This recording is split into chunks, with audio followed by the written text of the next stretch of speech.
Newsday continues here on One News Now. I'm Sean Yao.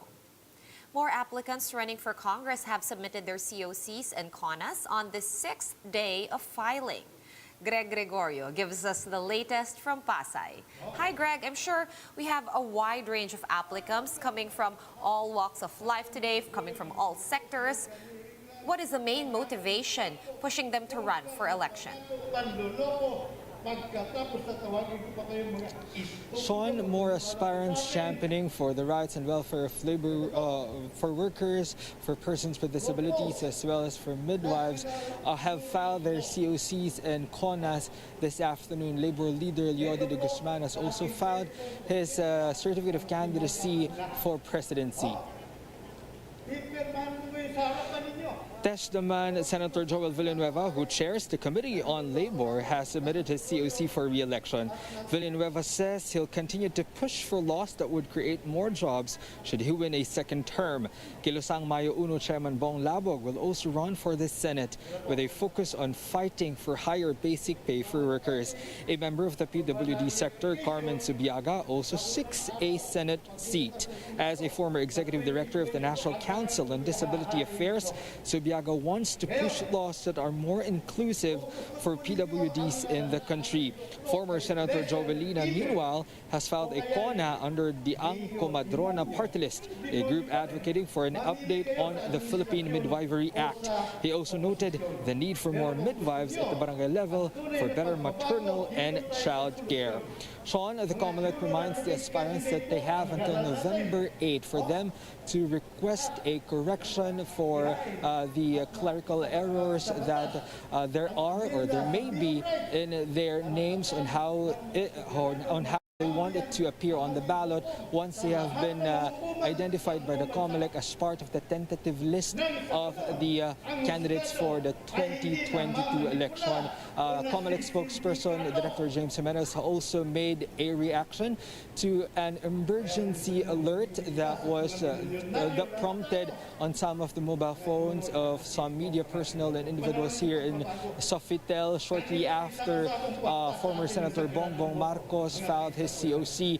The emergency alert message showed a hashtag BBM 2022. According to COMELEC spokesperson Jimenez, this is not a penalty under the, this doesn't have any penalty under the election laws, but Jimenez said this could be a violation under the guidelines being used for the channels, for emergency channels used in the country. Sean? Thank you so much for that update. That was Greg Gregorio joining us live from Pasay City. Stay safe, Greg. And on the back of that, Bayan Muna is calling on the telecommunications agencies to investigate the pro-Marcos emergency alerts that were received at the Sofitel tent earlier today. Emergency text alerts in support of presidential candidate Bongbong Marcos were sent to mobile users inside the Harbor Garden tent just a few minutes after Marcos formally lodged his COC. This kind of text blast is usually reserved for emergencies involving natural disasters.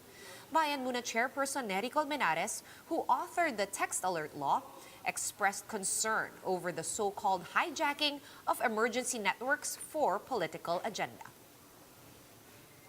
And the NDRRMC is also denying links to the emergency alerts promoting the presidential candidacy of Bongbong Marcos. The agency clarified that they do not issue this type of message for distribution to the public. The NDRRMC also added that the law only allows them to issue warning messages that are hazard-specific, area-specific, and time-bound. The agency likewise assured the public that the NDRRMC is only using its warning systems for their mandated purpose only. And more personalities have filed their COCs for the upcoming 2022 elections. Celebrity couple and politicians Richard Gomez and Lucy Torres are seeking to exchange seats in next year's polls. Gomez will run as Leyte representative, while his wife, Lucy Torres, will be gunning for the mayoralty in Ormoc City. Kapatid actor Bobby Andrews also filed his COC earlier today as councilor in Quezon City's 4th District. Andrews previously served as a member of the Movie and Television and Review and Classification Board or MTRCB. We'll be back with more stories after this quick break. Keep it here on One News.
Watching One News Now. I'm Sean Yao. Justice Secretary Menardo Guevarra denies having a hand in the memo banning the executive or banning members of the executive department from participating in the ongoing Senate probe on Pharmally Pharmaceutical. During the DOJ's budget hearing, Secretary Guevarra said that the memo's legality should be settled by a third party. He also said that the order only seeks to challenge the manner in which the hearing is conducted, particularly the amount of time being used up by the hearings. The essence of this memo is not to defy your authority or prerogative from the point of view of the executive with nearly 2 months of hearing being conducted by the Senate Blue Ribbon Committee. By now, it would be quite clear already what aspects of legislation could be done. Let's take a quick look at today's other top stories. The Energy Department is attributing the uptick in oil prices to economic reopening across the world. The DOE insists it has no control over fuel prices, which are dependent on world spot market prices. Consumers saw an increase of up to 2 pesos in fuel prices since Tuesday. Tropical Depression Lani is now outside the Philippine area of responsibility, according to PAGASA. However, the State Weather Bureau says there is a new low-pressure area set to enter the country today. PAGASA says this is likely to develop into a tropical depression, and when that happens, it will be named Maring. A Russian crew of 2 cosmonauts, a movie director and an actress, blasted off into space to shoot the first movie. The Russian mission is targeting to be the first to conduct or to shoot a film in space before a Hollywood project that was announced by Tom Cruise, NASA, and SpaceX earlier this year. For more updates, visit News 5, The Philippine Star, and Business World online. Visit our website, onenews.ph, for more in-depth analysis. You can also catch One News on the Signal Play app.